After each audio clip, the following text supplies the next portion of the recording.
Get her.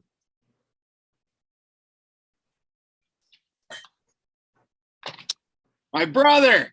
Microphone is muted. There it is. I always start off muted. It's a thing I do. It's my signature. Welcome to the sound test. It is. If you watch him on with Jaron, he does it constantly. He usually talks for a minute, and then everybody tells him he's like, "Yeah." It's my thing. It's my like my slogan. Talk with the mic off. Right, it works. I can't give it up now, right?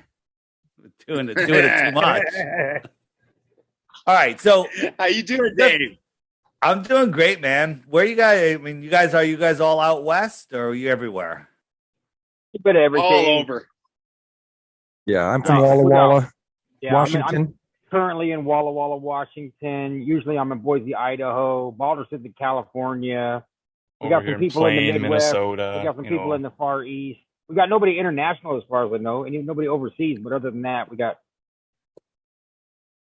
have a Nigerian who joins Zoom sometimes. We got people from all over the place. If we go long enough, people wake up and have some tea and breakfast and crumpets and things.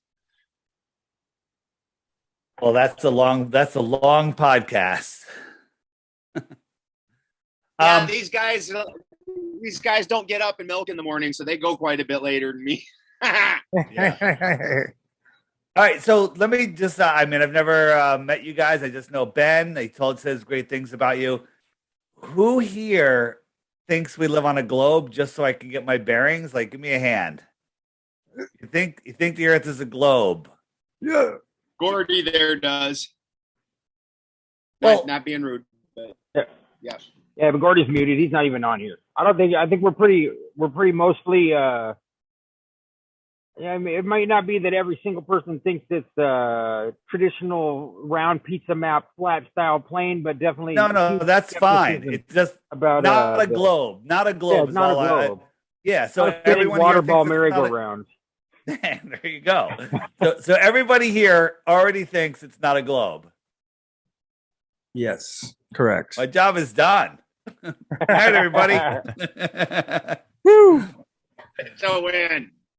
It's ambiguous, androgynous, agnostic. I don't know what it is. Well, I don't know what it is either. Earth? I don't know what. Right. I don't know what it is either, and that's a great discussion. We could talk about that for 6 hours. That's easy.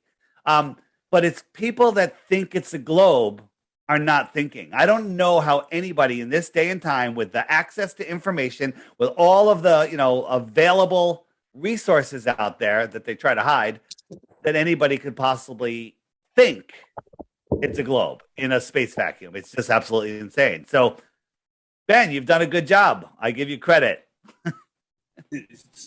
Yeah, I preach. I preach, brother. Yeah, and then we got Lucas comes on sometimes too. So then Lucas and I we try and spread our ideas. And dude, wait till you see what I got cooking, brother, for Flatober. I made it. What's up, Dave? What's going on? Who am I talking to? Oh, this is Chance. We haven't talked for quite a while, but what's up, Chance? Hey, met you at Flatober. You did my podcast about like 2 years ago. Yeah. What's going on? I just see a lot of yeah, nice. Fascinating. I've been on the water all day where the water was flat. You can see too far. There's so many things out there. Off to my right, where we were, maybe 8 miles away, are some very tall glass buildings with the glass side facing west. And then the sun had set 20 minutes ago over the tree line, which was at my eye level, of course, in the distance. But because those buildings were high, the sun was still reflecting off of the glass, and I could see the sun in the reflection on those buildings that were 8 miles farther from the sun than I was. And it's like there's no explanation on the ball. And think about this. If the sun goes down over a ball horizon, we should have a shadow that starts behind us and sweeps across the sky, a dark line shadow. It should just sweep across the sky as the sun goes down. There should be a hard line of the Earth's shadow across the sky, sweeping across the sky, but it doesn't. Sun goes down, The light just stays there, and it just dims, and it gets thinner and thinner until the sun's light can't reach us anymore. It's insane. It's so clear. Maybe it's because we've looked at it, Ben, and anyone that's been really looking into it. Once you see it, it's like, how can people not see it? And maybe it's because they just don't look. The one that's and the longer you see right it, the now, more that you see it, the more ridiculous everything seems. I went on Jared's Conspiracy Cinema podcast today with Mario, and we watched 2001: A Space Odyssey. Oh, nice. To decode 2001, which I'd never seen before, and oh man, that was like some of the prime origins of the Hollywood ball program, and ridiculous too when you really just think about it. Or you look at things like the pictures of other planets from space. They just released so-called new pictures of Jupiter. It looks like somebody spilled a bunch of mixed up paint together and did one of those swirly paint jobs. The marbling technique. They actually painted a model of Jupiter, and they used that same painted ball for so many different things. And it never changes. You look at the pictures of Jupiter. We pointed out that the storm never changes, that the bands never change. And now NASA did a hit, what I call a damage control piece the other day, talking about how the storm is made up of many storms, and because one goes away and another one starts, so that's why it always looks the same. Like the dumbest crap ever.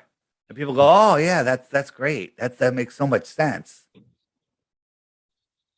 The one that's getting me lately that I've been thinking about is, because according to them now, it's either hydrogen or helium, I don't remember which, extends past the moon. This is how they're, trying to make up with their story with the moon, how we can go to it, that our atmosphere actually extends past the moon.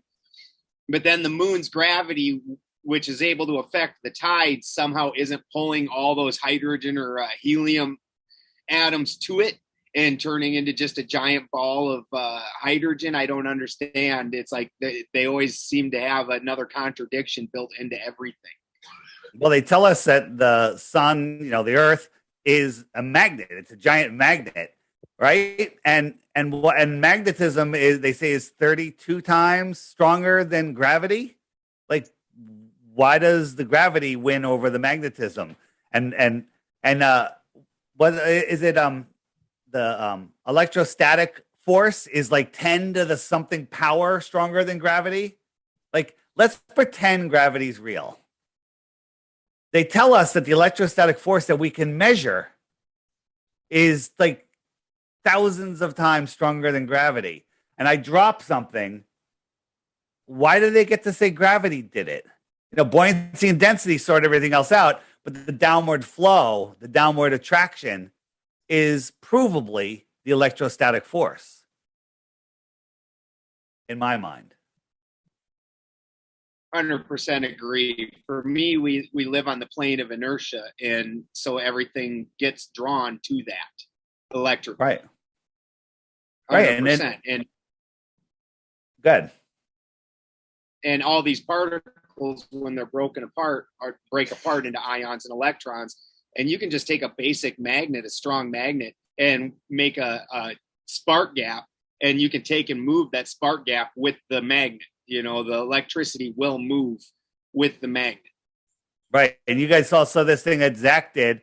He's got the Van de Graaff generator hooked up here, and he adds a positive charge, and it gets heavier. Right? He didn't make it heavier. He just made the charge different. And then when he discharges it, it goes back up.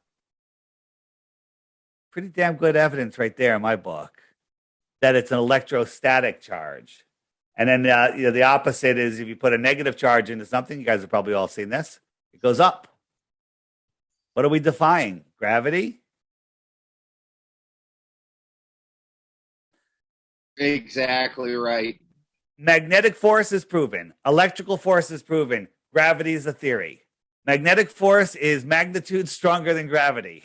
The electrostatic force is, I forget the number of zeros, but the number doesn't make any sense on how many times more powerful it is. Right? Testable, measurable, scientifically provably facts, but the gravity myth with the gravitron and the dark matter and the dark energy wins. Because why? Because people are completely retarded? Yes, I'm bringing that word back. Retarded is a word, and we're bringing it back. I'm with you all day. Straight retarded. I mean, retarded is they slow your brain down, so it's retarded. In school, they tell us that we only use how much of our brain? 10%, right? We're all taught that. Okay? And I think that's even a smart person, isn't it? Isn't a normal person at like 8? All right, whatever. But that's the goal of school. We all know that we use all of our brains, right? I just watched the talk about synchronicity, right? Rupert Sheldrake, you guys know him, right? Mm-hmm. And I just listened to a speech he did about the morphic field of your mind. He's like, your mind is like a magnet, and it extends way beyond the physical mind, and we affect our reality. And he talks about how you know when somebody's looking at you. If you stare at somebody behind them, they probably turn around and see you. And guys that in security that are tailing somebody, they know not to look at their back, because if they do, the person will probably turn around and catch them. And they've done all these experiments where people just know things are going to happen. This video showed up right after I was talking about how on my app, the new ping feature, everyone at the same time is going to be like, yes, another flat earther. So we have tens of thousands of people all across the plane going, yes, at the same time. Yes. I don't know if you guys know it. The app now, if you turn on a feature, every time somebody downloads the app, which basically a glober dies at that moment and a flat earther is born, you get a ping on your app. And so everyone at the same time has this burst of energy. I think that's a game changer in this reality. Yeah, I want to add to your whole morphic field of the brain thing with Rupert Sheldrake. I do tuning for people with tuning forks to balance their energy field. And so, if this invisible morphic field wasn't there you go. Is that Eileen McCusick's sonic slider right there? Absolutely. Yeah. Awesome. My cat loves it. My cat, I do it and I go on his head. Loves it. Oh yeah, Eileen she's a gem. Yeah. But yeah, if that wasn't there, then how is it that a client that I had just yesterday, I measured, he's in another state, he's in Illinois, I'm in Missouri. While we're on a Zoom call, I measure his energy field with my dowsing rods. I find that the right side of his energy field is having difficulty. And then he tells me that the right side of his body has been in pain for a long time. I didn't even see the guy. We're on just an audio call. This stuff is real, and it's beyond even the idea of distance or separation. If we use the other 90% of our brain, we might connect to these fields and extrasensory perception and the Akashic records. Ben, I showed you my Tesla coil, right? The guy that built my Tesla coil, he meditated, said he connected to information, and they taught him how to build it in his meditation. Yeah, there's a lot of science and technology that's derived that way. Yeah, I think a lot of things are derived that way. I mean, from little things, even not scientific, but creativity, all of it comes from outside of your brain. If you think all of the things that we do come from inside our brain, you are just brainwashed. I mean, it comes from the morphic. The best word is the morphic field. I like that. I like that term. Yeah, I there's like a lot of synonyms there. You call it the Akashic record, the universal ether, the pleroma, the aspect of universe that is all and undifferentiated, that everything else vibrates out of. I actually have a recording of an episode coming up for my show where the guest learned these postures and body movements in dreams from beings that taught him in his dreams. And these movements help facilitate your energy field sensitivity in your own body to help you do out of body travel and experiences. And he learned all that in dreams. Amazing. And we're all taught, electricity is bad, and there is bad electricity. The electricity that I guess that we use to power our homes is basically dirty electricity. But the electricity that I use in my Tesla coil, it's amazing. It literally surrounds the wires and goes into your body, and every cell in your body has this resonant energy in it. If you held your finger near any part of my body, like electricity, a lightning bolt would shoot out. And so after I use this thing, and I've been using it since March, the end of March, it's truly amazing. I don't know what to say about it yet. I'm just like, I use it every day, and it's I don't know. I don't know. I don't know what it's doing, but I feel terrific, and the clarity of my thoughts after I go on it is phenomenal. And if I go long, the mellowness, it just totally mellows you out. Let me show you what I'm talking. Are you what's that? Brown's gas generator at the same time, Dave? You know what? Time? I don't have the Brown's gas generator. I have the Hydrofix, which just gives you the hydrogen air. It does the water, and I've done it at the same time, and it's fascinating. Let me share my screen real quick. Let me just show you a quick video so you guys can see this. So this is can you guys see that? Yeah, we see. These are like what Clive has. Yeah. So there's the spark gap in there, right? Here's the coil, and then this is the wire going over, and this energy is like outside of the wire. And so when I go underneath, like I have a pancake which I sit on or put it wherever I want to focus the energy in my body. But I also have this headpiece which I'm going to show you, and I don't even touch it. I just go in. I put my head inside this thing. It's like you're in the salon. And all of that energy is in my body. Every cell on my body is getting that energy. Holy crap! Yeah, so cool. It's freaking. It's literally the greatest thing ever. And I'm waiting to And my buddy who has one down in Mexico, he says after 6 months, he goes, that's when the magic happens. So I'm coming up on that, another month or two. Was this one that he designed for you by channeling it from the? No. My other buddy, he got one also. This is the guy that made them, and he's making these other things that for water and all sorts of stuff. But he made it. You know what's funny is like I went down to Mexico and I knew nothing about this thing, and circumstance after circumstance, there's that put me in a place where I got introduced to this thing. And then something said, you have to get this. You have to get this. Right. And it was like, what am I even talking about? And just everything fell into place. And I ended up getting it. I ended up buying it with crypto, which was the greatest thing ever, because now it only cost me about 1/10 of what I actually paid for it, because crypto went down 90%. So that was another gift, things just work out. But I'm calling it my manifesting machine. I think that it's supercharging my morphic field.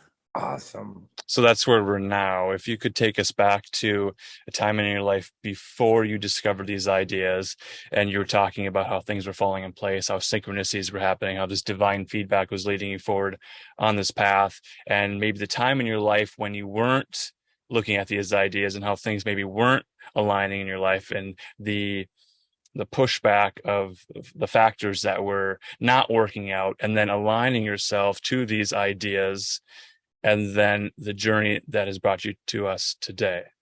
Tell us about that. So my life, I went for, I did what I was supposed to do. In school, I got B's. My teachers wouldn't yell at me, and my parents wouldn't yell at me, okay? If I got C's, I get yelled at. And, it's like I did just enough to get not yelled at, and that was my goal in school. And then after school, I went into corporate America, and I had a couple long-time jobs, and then I started my own company, and I thought I kept taking charge of what I was like, this is where I want to go, and this is how I'm going to do it. And I railroaded my way, pretty successfully, I guess. But the more I allowed things to come to me, and I would just go with the flow, that's when things really got good. I mean, I literally college, job, corporate America, took the company to a new level. Left the company, started my own company. I'm the CEO of my own company. That's one of the things I did. I wrote a vision board, and I was like, okay, I want to do these things. I said, I want to have my own company. I want to be the CEO of my own company. I kind of giggled at myself because I didn't even know what a CEO did, right? 5 years later, I found myself in my office balancing some books. I'm like, wait a minute. I'm the CEO of my own company. I didn't even realize it. Okay. And then when I had all of that came together, which some people might call the American dream, I walked away from it all because something told me to walk away. I actually reached out and I said, I'm feeling this discord, but logic, schooling, parents would tell me to just keep doing what I'm doing, right? Keep doing, because I was making good money. And you're winning. Well, winning financially, sure. And it wasn't a bad deal. I liked what I was doing somewhat. And I had, a decent amount of free time. But it wasn't resonating with me. And then, just these things happened, just coincidence after coincidence after coincidence. And one day I said, I got the idea to leave. And I'm like, that's the craziest thing ever. And I tried to shake it off. And I said, give me a sign. And I got 2 signs, literally back to back, that just like knocked me off my heels. I'll tell you what they are. One of them was, I said, should I leave the company? Walk into the office. My partner goes, hey, we're doing a residential job. I was in the solar power development business, and we hate residential jobs. Same amount of work, even more work than a commercial job, and you make about 1% of what you would make on a commercial job. So it's the dumbest thing ever. He goes, oh, we're doing a residential job. I'm like, for who? He goes, the Clintons. Oh. And then I'm like, can I have another sign? That's too weird. And then he goes, all of the commercial rooftops that we have control over, because we have like access to commercial rooftops where we have our solar systems. He goes, we're going to be leasing them out to companies for 5G towers. And I'm like, really? Is that it? And then, then I was actually left the office that day. Maybe it was the next day. And I was talking to Owen Benjamin, and I mentioned it to him. He goes, dude, just leave. He goes, just trust it. And that's when I took a farther leap of just trusting what was going to come. My whole life I was swimming diagonally across the river. And now I'm swimming with the river. Actually, I'm floating on the river, getting some sun on my face. Awesome. That's exactly it. And now both sides of life are good, not just the financial, but your spiritual too. You feel good about what you're doing. And believe it or not, the financial, we all need money to get around in this stupid world, right? But it's not about that at all. I've never worked harder in my life. Really, here I am, my day off. I mean, this isn't really work, but this is work. This is what I do. I mean, I'm doing this all day long. By Friday, I can't even talk. But I had a slower week this week, so here I am, and I love it. I just love it. Thank you for coming, Dave. I love you, brother. Ben, you're my brother, so you're like, please come. But you told me there's gonna be some Globers here. I'm a little disappointed that you guys are all on your way. There was one here, and he disappeared. Disappeared. Yeah. Let's get some opposition on here. Where's the opposition? We got a chat room full. Come on now. Well, let's just have Sean pretend to be opposition. I'm sure he's heard it all. He's done some debates. But... Well, let's go back to Sean. Hey, I had to change my headphones. Can you guys still hear me all right, or what? We heard you. Okay. And the unlikely origin of this live stream goes back a few years to a blood sport internet debate. And Sean can tell us about that. Well, yeah, this show that we're on now is kind of like the homunculus butt baby of a show that me and Jim started called the RX Only Picture Show. And the RX Only Picture Show happened because I sent some super chats to Andy Worski on one of his blood sport shows and invited his co-host at the time, a strange Frenchman named Jean-Pierre Francois, to debate me on the flat earth, because in the chat back in the day, like I used to watch internet blood sports because if you imbibe too much deep intellectual, spiritual information and too much conspiracy stuff all the time, you eventually hit the wall and you get bored and you feel like, oh my God, like I know stuff that nobody knows anything about. And so you need something like dumb to to watch. And so I was like, well, this is perfect. Internet blood sports. These guys just get on here and they just yell at each other. You know, they got a retard like Andy Worski moderating. I'm like, hey, that's too much yelling. Don't say the N-word anymore or whatever. And they just argue and scream at each other.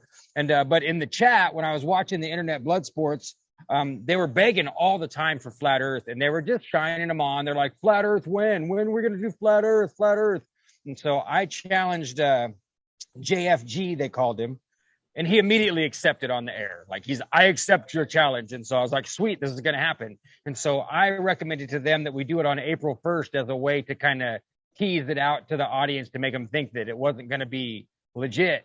But then I went on there and had a legit debate with him, and he pretty much destroyed me because he was like a college level debater. But I still came with a really positive attitude and a lot of good points.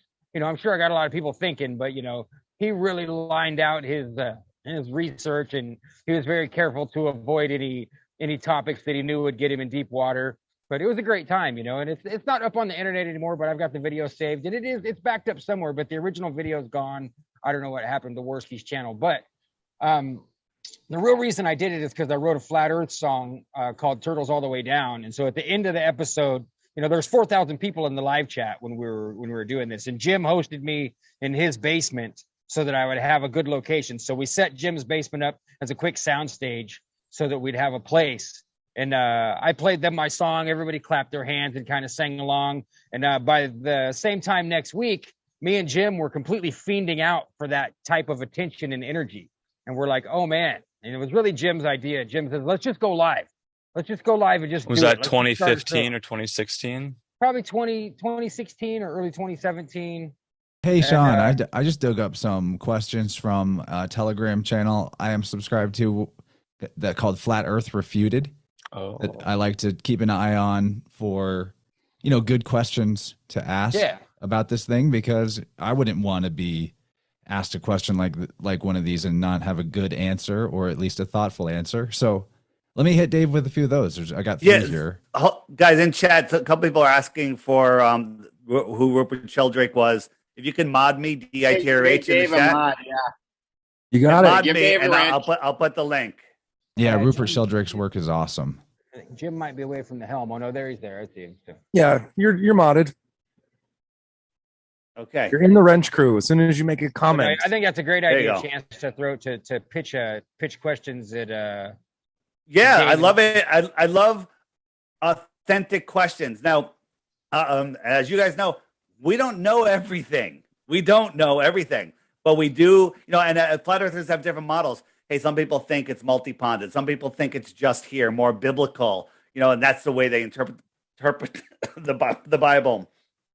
Some people think there's a physical dome. Doesn't matter. We all know that it's not a globe and a void, right? A rock with water, air next to a void. Game over. That's Narnia. Right? And so anything you want to talk about in the sky is off the table because we just found out that we're talking about Narnia. All right, hit me up.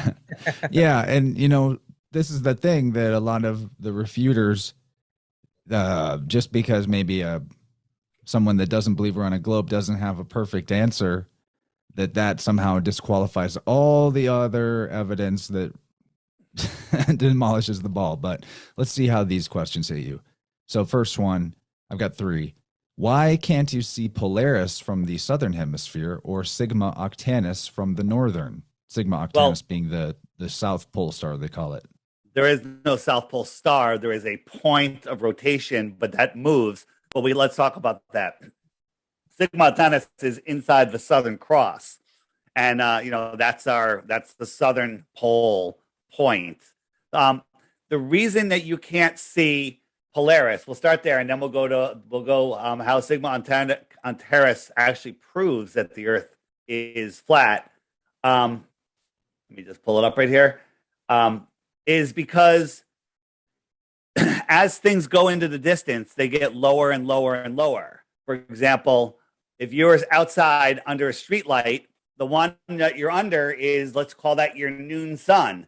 And the one down the road, we'll call that sunset or sunrise, because that one is at your eye level. Okay? And then the one a mile down the road, you can't even see it because it's merged into the horizon, because everything, the sky and the ground, they come together and everything merges into the horizon. When I'm sitting next to land and there's trees 150 feet above my head, if I go out on the water a mile, 2 miles, 3 miles away, the tops of those trees are now at my eye level. What happens when the sun goes beyond the tops of those trees? It sets. It looks like it's going down, but it's completely perspective. And let me show you how that works, because people say, well, it gets smaller. You know, it should get smaller in your world. And sometimes it does. Now, this train moving away is getting smaller because it's at my eye level already. And as it goes away, it gets smaller. We all agree, that's not flat Earth, globe Earth, that's nothing. Okay? And so the train goes away, it gets smaller. Now these lines are all parallel, right? This is just a hallway. But if I drew these red lines in here, look, they're almost going straight down, right? Those are points of perspective. Let me bring that back just so everyone can see that for a second. So they're see how these are going down? These are actually parallel lines, but this is how we see them, right? This is fanning out. It's the weirdest thing ever. Anything below your eye level comes up. Anything above your eye level goes down. Okay, so let's continue. So that's how perspective works. So when we look at this from a point of view, this guy here, let me move that a little bit, is looking at the sun, and he sees the sun go down. But looking at it in Muppet vision, an orthographic view, this is what's really happening. It's just going away, and it merges with the horizon. Now, here are the train cars. If we put one up here, it's already reduced in size. So as it moves away, it doesn't get much smaller. Then you add in atmospheric lensing. You know, the air in the atmosphere has moisture in it, and it's lensing things. And I'll show you some of that. So here we go. We have a wiffle ball here and a wiffle ball 6 feet away. See how small this one is? Okay, because these are both at eye level. These are both at ground level. Wiffle ball, same size, 6 feet away, a tiny little wiffle ball. You think that's what would happen with the sun, but when we lift this camera up, and let's pretend we're just lifting the balls up from the camera, it's the same thing. This close one, we didn't change our distance. We're right here, is almost the same size as this farther one. They're very close, and then add in that atmospheric lensing, right? But the other thing is with sunsets, where's my sunsets? We watch things go into the distance, and sometimes they do shrink, right? It started off as a dot, and it's getting bigger as it's coming closer to us. Okay. I'm actually looking for another one. Where is it?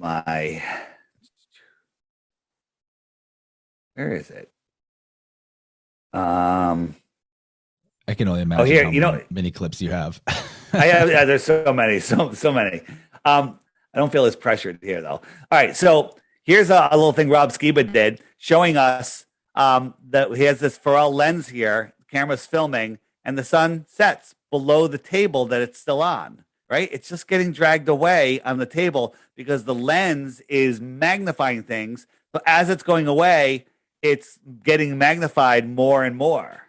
Here's another version of that. Okay, the ship and the sun is on a flat table. It looks like it's going below the table, but it's not. This is how we see things in the distance. All right. I'll show you one more. So this is all they're doing. They're just sliding it away on this flat table. So you got your city skyline, you pull it away, and look, the bottoms of the buildings are going. That table must be a sphere, right? This is how we see the world, right? And let me just show you, some of you have probably already seen it, maybe not, is my sunset. Oh, here, this is one I was looking for. This is a sunset when the conditions were very dry. This is in Afghanistan, filmed by a soldier, I believe. And the sun is just going away. It's not going down. We're not spinning, falling over backwards. It's just going away, getting smaller and smaller, weaker and weaker. I don't believe that light can travel. I know that light can't travel forever. They want us to believe that light travels for billions and billions and billions of years, maintaining its intensity. That's ridiculous. Light spreads out. What happens when you spread something out? If you blow a balloon up to a foot wide, how thick is the rubber? Now blow it up to a mile wide. Oh, we lost him. Dun dun dun. Mic drop. Yeah. Dun, Looks like we lost Dave. Did you boot him, Jim? Why'd you boot him? He didn't say anything wrong, man. That was mean. You should The invite him FBI Talking back. about all this flat Earth trash. Jeez, come on, you guys, grow up. Grow up is a great line, isn't it? Oh, whatever, Dave, with your science class, bro. All this like technical data about lensing and atmospheric lensing and how the human eye works, geometry, trigonometry, spherical geometry. What the hell? Just get a I'm trying to job, hang you out guys. and crack a beer over here, bro. So anyway, you guys watch any football games this weekend? Gonna watch a UFC fight. Yeah, just keep your eye on the ball. Just got to keep watching that sports ball. Dude, I went to a small baseball game last night, and it was painful to sit there. You know, it's just little local college guys or whatever, and I don't understand. I really don't understand. You know, I mean, I was hanging out with my fam, so that's cool. I'm happy to be with the family. I love them, and I'm glad to sit there. And but it's just so weird to watch these college-aged men in great shape. You know, probably half of them roided out, and the poor pitcher can't even hardly throw the ball. He's exhausted, so the audience starts screaming, "Give him a break!" And they finally like bring in this even younger guy whose arm is at least fresh, and I just don't. I guess we're just far enough away now from when that first started that it doesn't make any sense anymore. You know what I mean? Like it doesn't really make, like, the narrative's completely falling off for me for things like baseball and football. Like there was a time when it made sense to use these huge distraction toys for the whole populace, but I don't think it's going to last. I think they're going to have to fold this stuff up like a board game and take it away. Yeah. Board game. Baseball is pretty boring anyway. I was raised in a football family, and football can be pretty boring too, but not like baseball. Baseball is boring in an impressively different way. So I love the sound of a sports game in the background. there he is. Super See relaxing. David Weiss, and he's still muted. We decided, Dave, that we'd rather talk about sports ball. Yeah, that's fun. Ball versus flag. Yeah. How many conspiracy theorists said they took him out? He was about to say something really good. Yeah, Or that's exactly what we said. is it possible I forgot to put my power cord in and my battery died? You thought you could just charge it on your own. Not Tesla everything powered is a skin. conspiracy. Not Does everything is a Occam's conspiracy. razor cut both ways? It Isn't looks that like Occam's razor? Awkwardly Awesome Awkward's believes that pressure equalizes in an enclosed system. So the fact that there's areas of lesser pressure and areas of greater pressure proves that we are not in an enclosed system. That is not true. I mean, you take a look at a propane tank. At the bottom, the gas is heavy, thick, liquid. On the top, it's gas, and it gets thinner and thinner. We've had big cylinders of different pressurized gases, mixtures of gases, heavier at the bottom, thinner at the top. You can't have pressure without a container, okay? No pressure. So people, these are the people that believe that gravity is holding the air down, right? But summer breeze can blow the air left and right, up and down. I could take a straw down here on Earth, where the gravity is stronger than up top, and suck water and air up and away from gravity with the tiny low pressure of my mouth. Zero effort. Okay. But the void of space, which we can't even recreate on Earth here with a vacuum chamber with 10-foot thick steel and concrete walls, because it will implode, can't pull the air up and away. I mean, in their world, I have to stand here. If I stood here with a shoebox, an open shoebox, and then somebody sucked all the air out of the room from down low, that the air in the shoebox would remain there being held down by gravity. That's what they believe, okay? I have one word. Bringing it back. They're retarded. But not Reagan. Awkwardly awesome. You're not retarded. That's a good question. No. Well, here's the thing.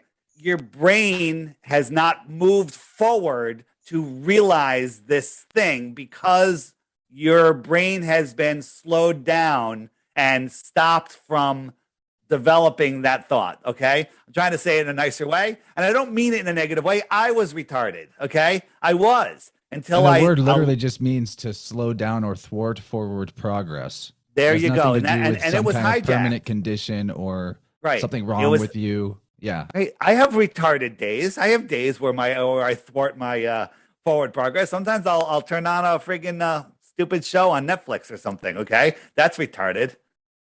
Retarding. That's why I started talking about baseball when you left, Figure we'll give ourselves a break between these big brain flat earth ideas. Are you a baseball fan?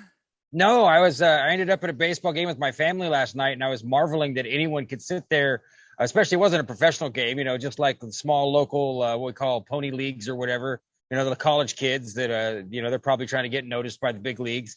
And I was just dumbfounded that this system ever worked.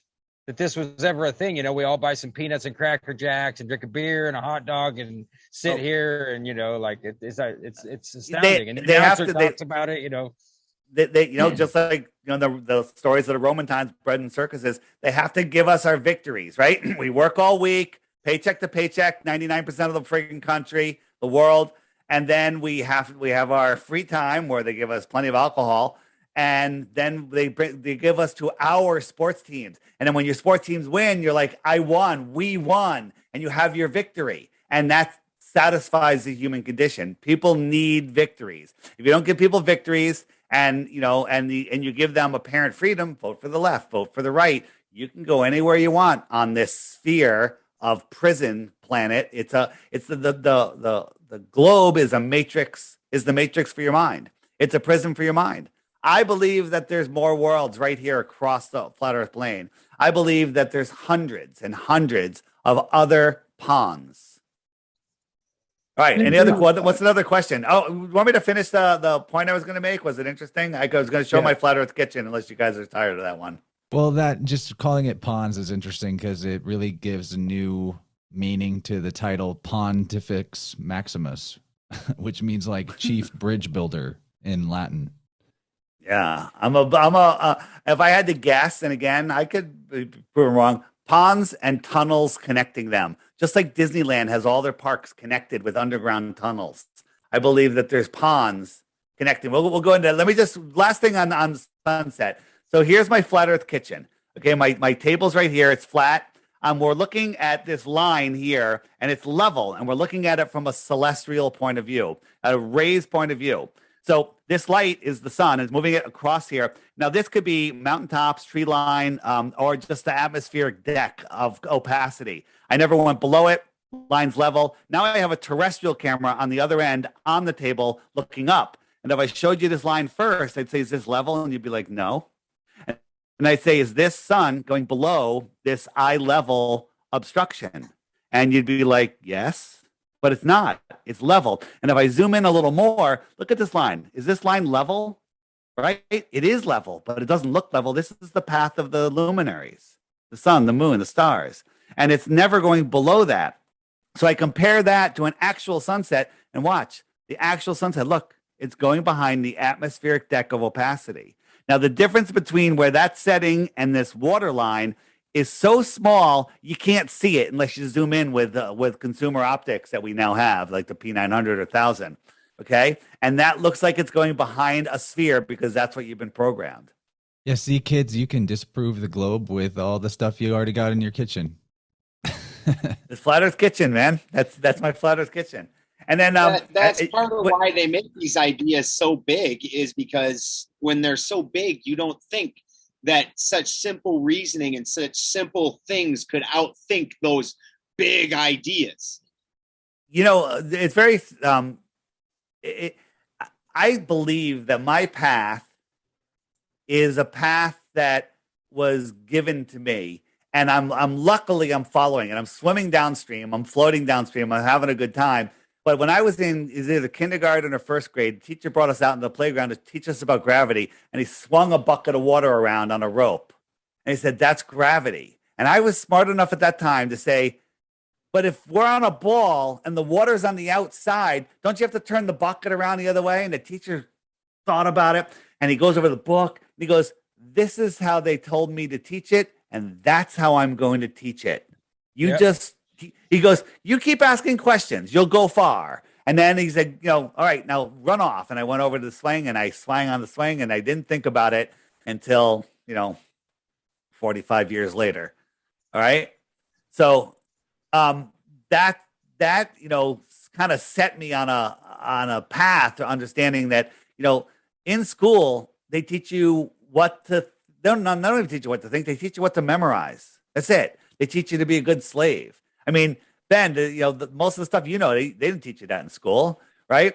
And they don't teach you vortex mathematics. They don't teach you sacred geometry. They don't teach you, about Tesla technology stuff. They don't teach you real history. Our history is a total friggin' rabbit hole. But, thinking for yourself is a new muscle, right? It's the other 90% of your brain. The 10% is a slave brain, right? Accounting, management, food services, mechanics, whatever, and I'm not saying there's no school that's good. I mean, you can do things, like doctors, a heart surgeon, awesome. A broken bone surgeon, orthopedic doctor, awesome, right? But a medicine doctor with their nonsense, please, it's absolute. Allopathic medicine is nuts. Last thing on the sun, and then we go on. This is the sun fade out. Most of you probably seen this, but I'm filming this looking west, not over the water. It was below freezing, like 31 degrees outside. Super clear day. And the sun went down, down, down, down, down. Now it should just keep going if we're spinning, but it didn't. In 5 minutes time, it went down, down, down, down, down, and it just sat here. And this is over another 10-minute period here, sped up. And it just took its light with it and disappeared into the clear sky. You know what the Glober's excuse for this is? I did it in Photoshop. Right? I filmed this 7 times. I live streamed it. I've uploaded the raw footage. They still say I did it in Photoshop, and I'm a Freemason. Just throw salt over your shoulders. It makes me think of Pac-Man. Like where Pac-Man, how the Pac-Man can go out one side and in the other. Well, that's not what this is doing, right? I don't believe in the Pac-Man map. I don't believe it, but I'm open to anything these days. But if you got a box this big, right? It's all to open up the top. You're in a dark room and get a little LED light and hold it in the middle of that box, and then get a light meter and read how bright the wall of the box is. Okay, you get a number. Then put it in a box 2 feet wide and do the same thing. That brightness of the wall is going to be way less. Then go into just a dark room and hold it in the middle of the room and take a reading off the wall. Is it really even lighting the wall? Your reading is going to be so thin. And then spread that out, make it, go into a gymnasium with that tiny little light and see if you can read that reading on the wall. It spreads out. Light doesn't go that far. Okay. I think when I see the sunrise out on the water, I think it's 50 miles away. The sun that I see. I'm not saying that the sun is 50 miles away. The sun that I see is 50 miles away. That means it's 50 miles away when it sets. That means it's only traveling 100 miles over the 14 hours that it's up. So it's not moving very fast at all. That makes sense to me. Yeah, when just this footage, it looks close. It looks like it's just hanging right up there in the sky. It doesn't look like it's however many. Go outside and look at the sun. You guys, is it still light where you are? Is the sun set? What time is it? 10:08. The sun's setting right now. If you're out in California, anyone listening to this, go outside, look at the sun. It's right there. And then the moon is a sliver right behind the sun, right? Trailing the sun just past the moon.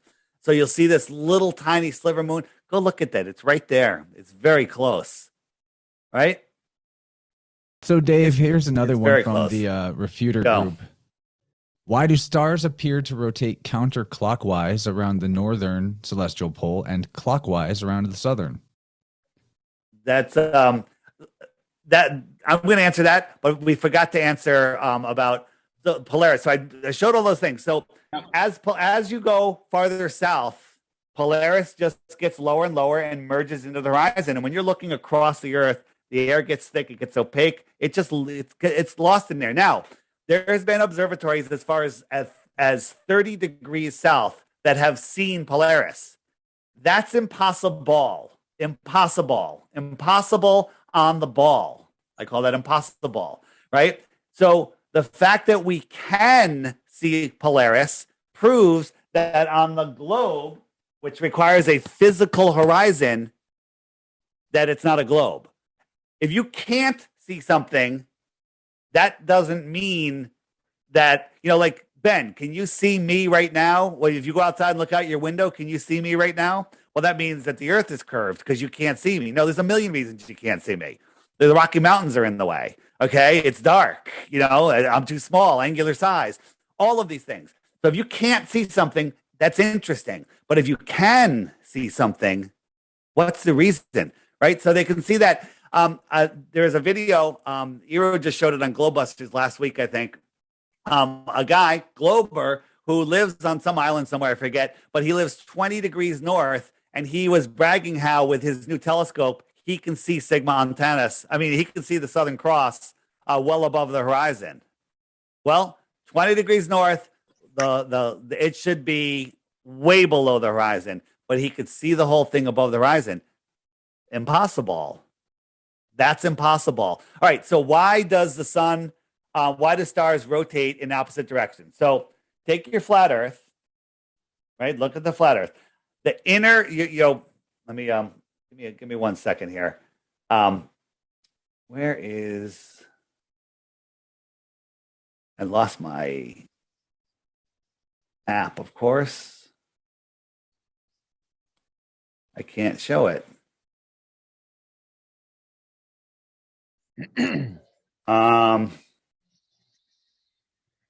Let me guys talk amongst yourself for a second. I have to just restart my OBS. All right, I'll be right back. I'll be right back. He's gonna reboot on us. All right.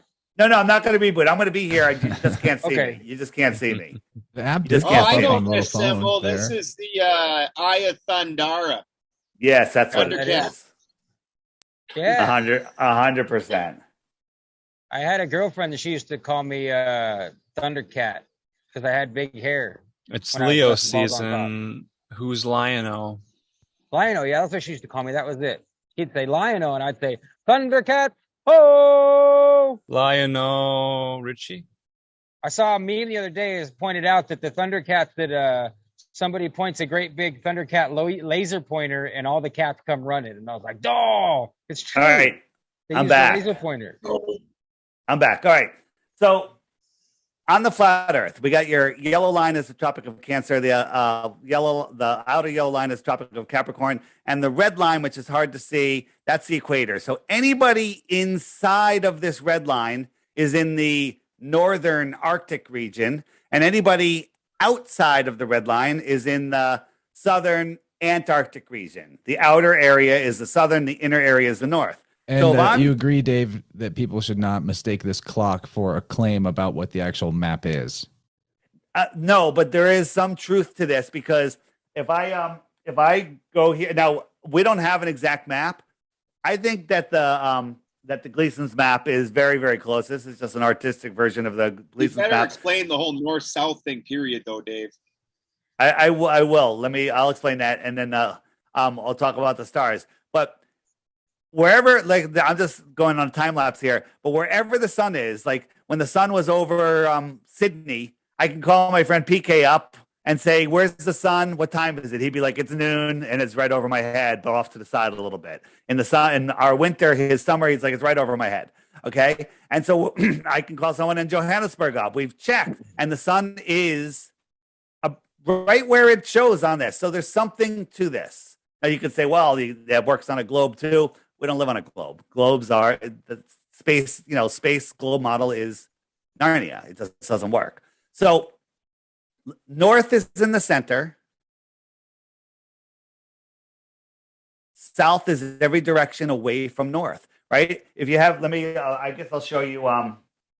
Just to answer your question clearly about that, we'll talk about circumnavigation for a second. That way you can understand.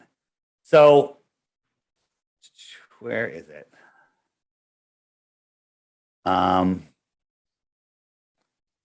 You're not under no pressure, Dave. Don't sweat it, bro. Take your time. No, I'm not sweating. I'm not sweating. So here we go. I got a magnet at the center here. I got a compass. The compass needle is pointing towards the magnet because that's north.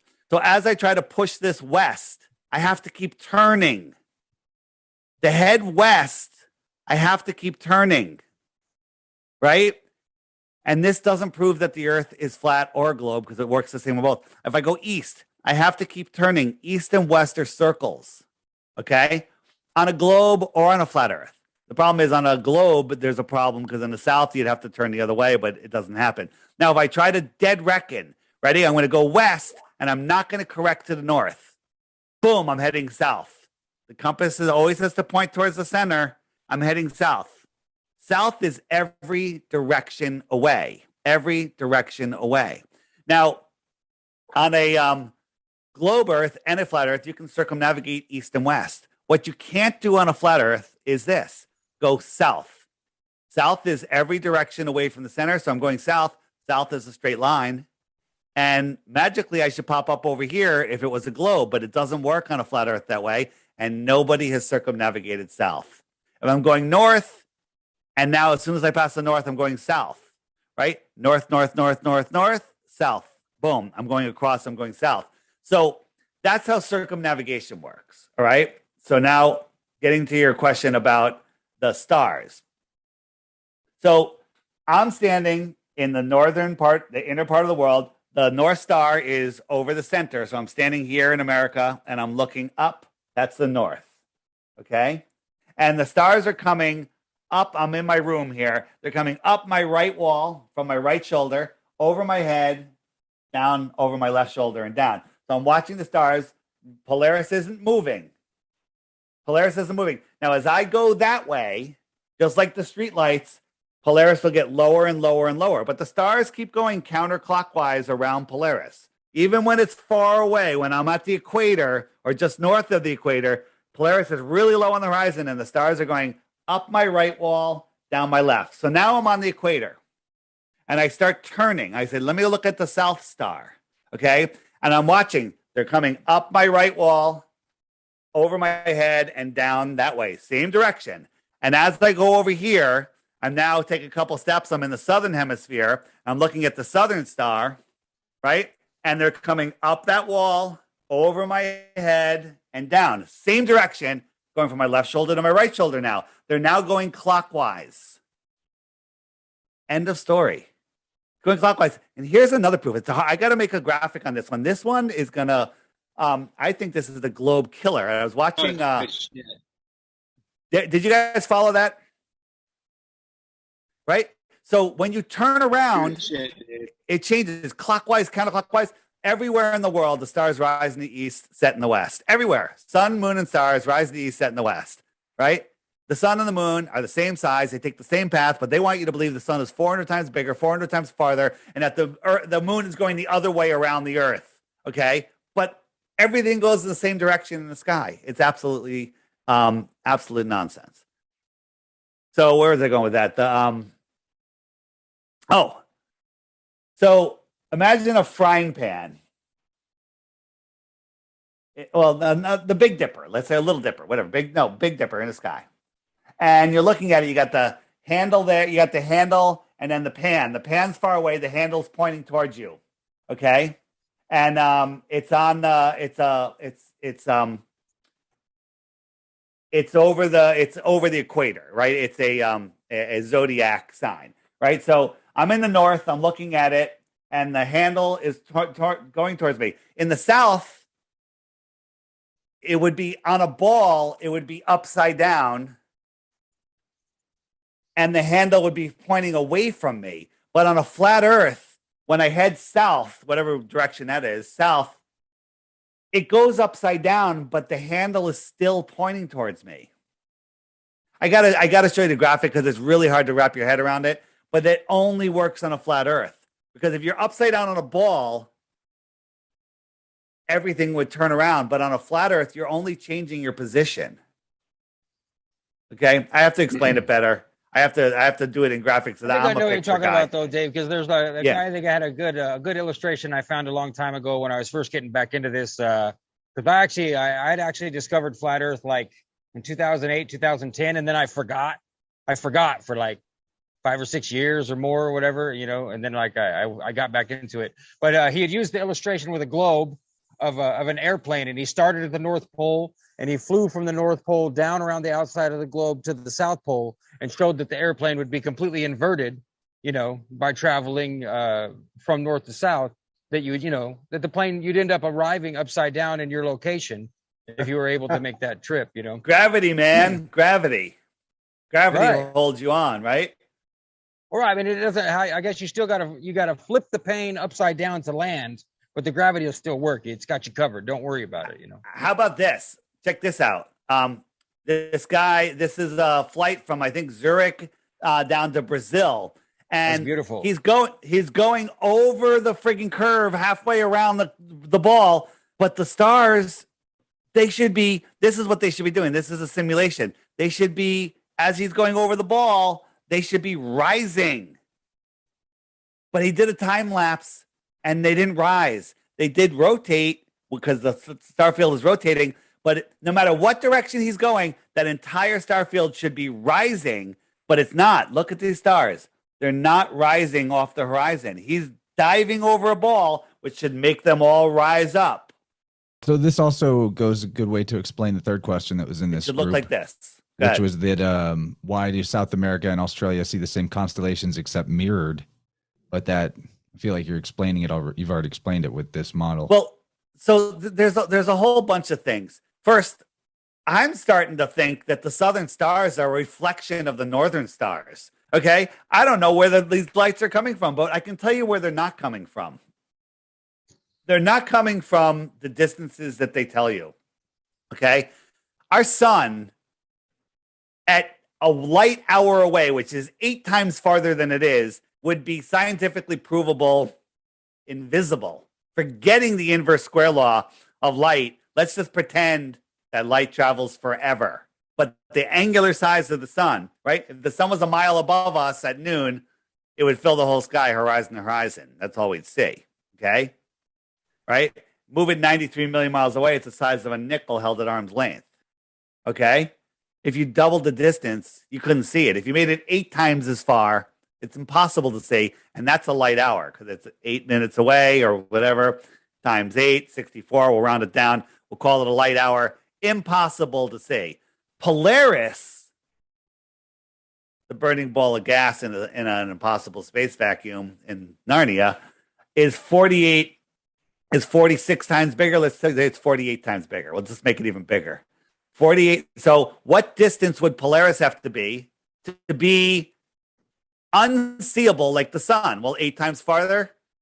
So 8 times. Wait, is that say? No, I said 1 light hour. Sorry, 8 times farther is 1 light hour. So if Polaris was 48 hours, 2 light days away, it's scientifically provably unseeable. At 2, and forget the inverse square law. That's a huge problem.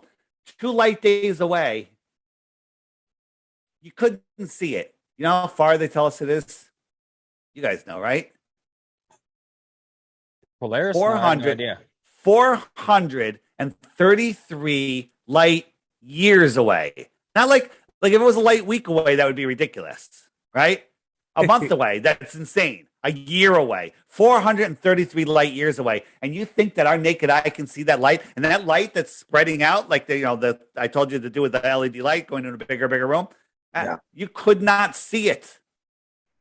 This is where people's brains melt down. They refuse to understand. The moon, to see it, the brightness we see it on a full moon night, and to believe that the astronauts went to the moon, they took a picture of the moon from, I think it was 100 miles away, and it was that dusty, dirty ball that we all love, okay? It would have to be over 60 times brighter than the sun from that distance for us to see it at the brightness that we see it, right? Imagine the sun twice as bright as it is on a clear day. Can you even imagine that? Nobody can, because nobody's seen anything that bright. Okay? But it would have to be 60 plus times brighter, the moon, for us to see that the brightness we see it using the inverse square law of light, using their science. Okay? It's insane. It's the same thing that the very same cult that created this whole scientism thing with the people in the white coats, the origin cult, the black robes, have done the same thing forever, but with time lengths, and now scientism is in on that too, saying they know how many billions of years this or that has been around, but they give us these ideas of like yugas and the age of Brahm or the day of Brahma and things like that. And I believe that these numbers that are way beyond the comprehension of the human mind just boggle the average person, and they go, oh, I'll just defer to the authority who they must know. They've done the math, but it's not a new thing. It's not even new to science. It's been going on from forever, with the priest class giving us these huge ideas of time cycles as if they have the proof and that their lineage goes back that far. Yeah, my brain was doing that, just trying to listen to Dave explain it from their perspective. Like I'm just tuning out. Like, oh, my brain's like, oh, whatever he's talking about. It's too much. Big and important. So let's just look at it this way. Polaris is 433 light years away, the distance light travels in a year.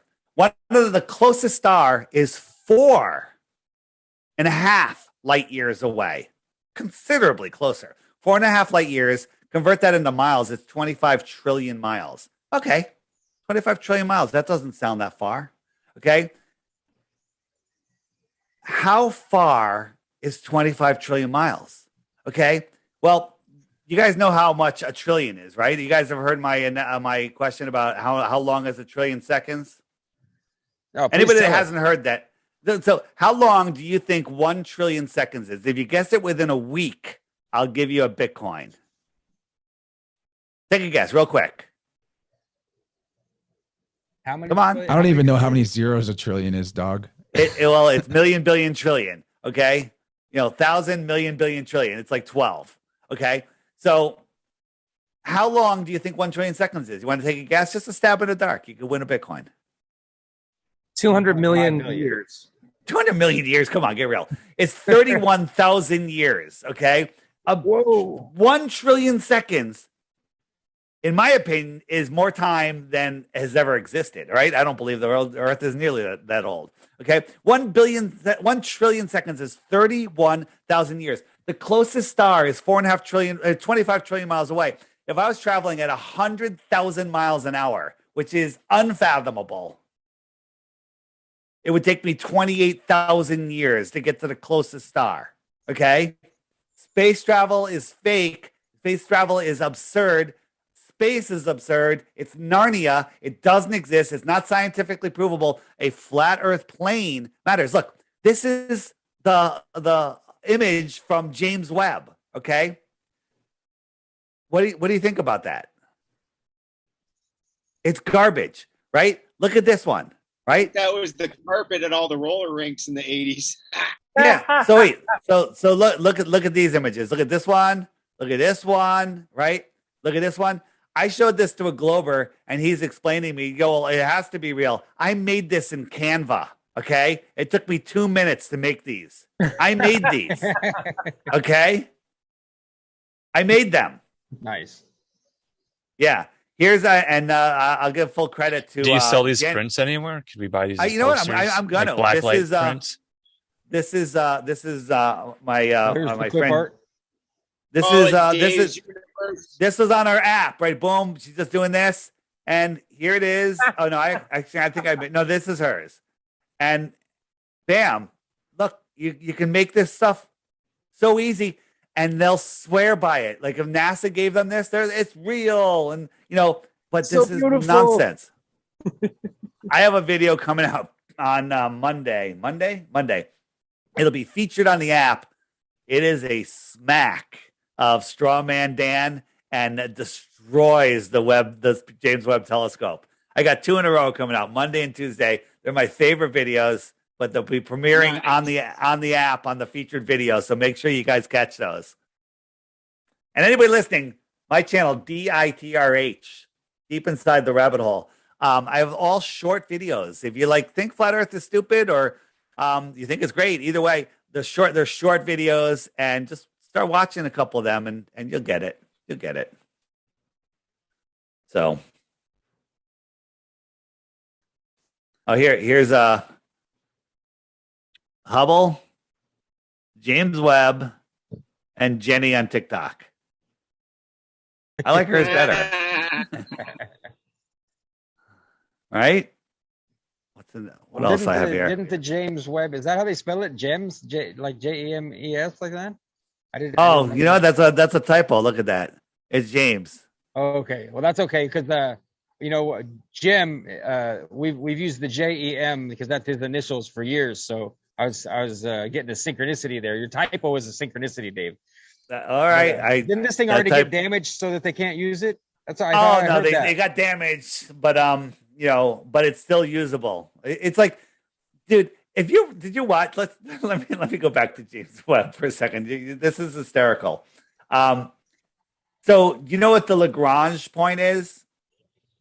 So people don't even know the story, right? We're corkscrewing through space, getting closer and farther from the sun by millions of miles. But they say that there's a spot not halfway, just a spot in between the Earth and the sun where the gravity on both is neutral, and you could lock something into that position.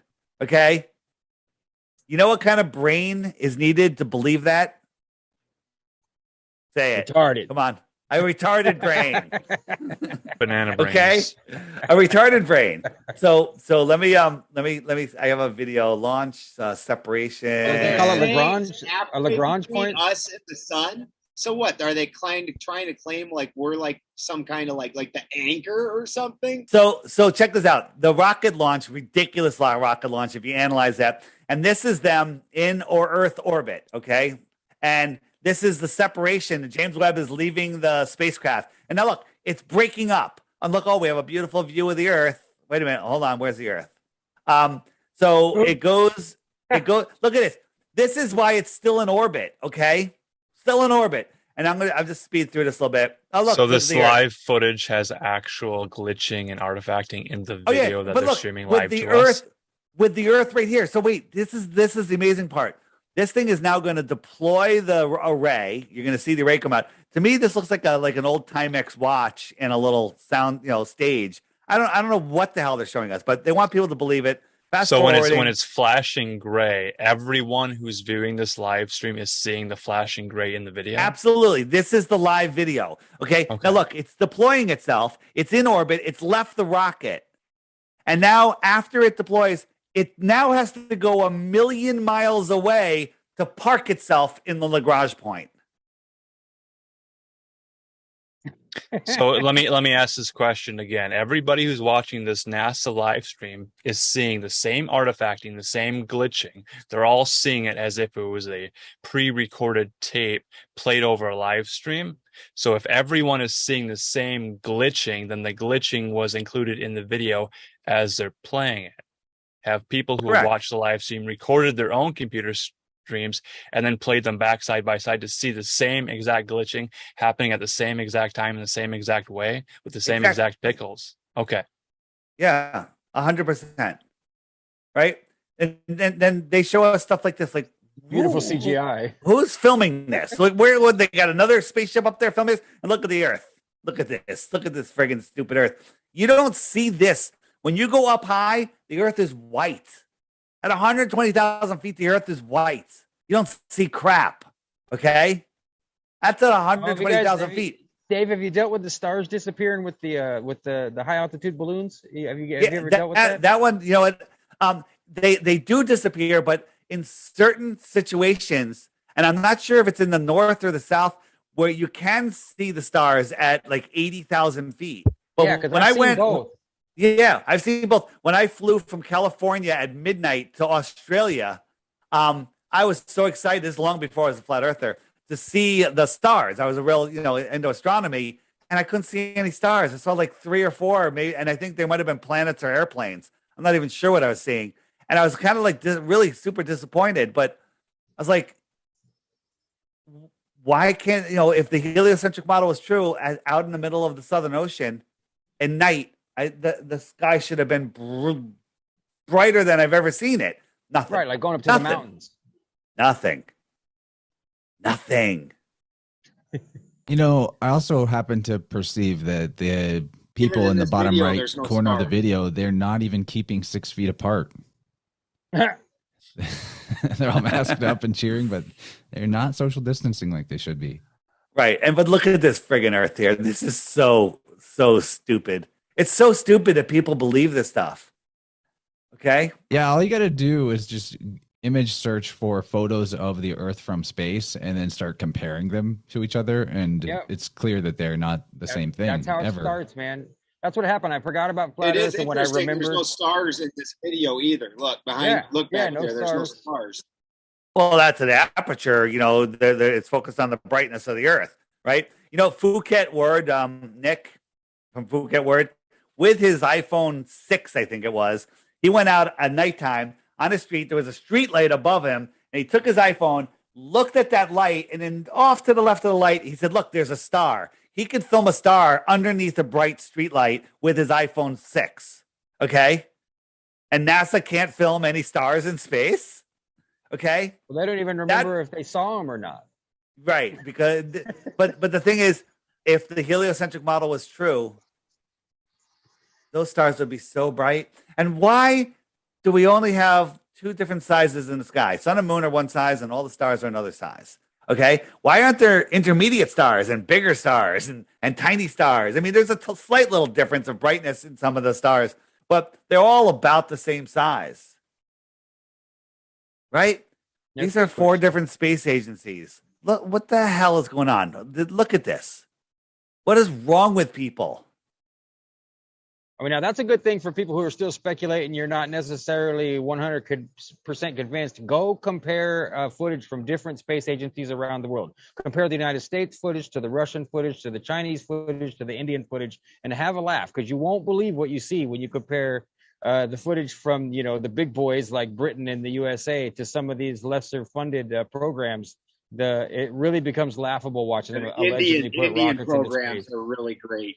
It really is, Indian man. It's a crack up. It's entertaining, you know, and you'll test your ability to believe if you're still looking at this and see. And how about this? Here's the United States. Baja over here, East Coast over here, Mexico. Where's the rest of the world? Where's Russia, China, Japan? Where's the rest of the world? It's on the other side of this budget ball. For that. Okay, where's the rest of the world? Right, and then these are things that we can't measure. You know, people go, "Well, you're not looking at the whole thing. There's a lot on the sides, and it's all hidden." You know, I'm like, give me a friggin' break. Here's one. So here's something we can measure. We can drive across Mexico and out to Baja, and we can measure this, and it's 934 miles. We can actually measure this. This is something we can scientifically prove here on Earth. 934 miles. They tell us the diameter, a straight line through the Earth, is 7,917 miles. Okay?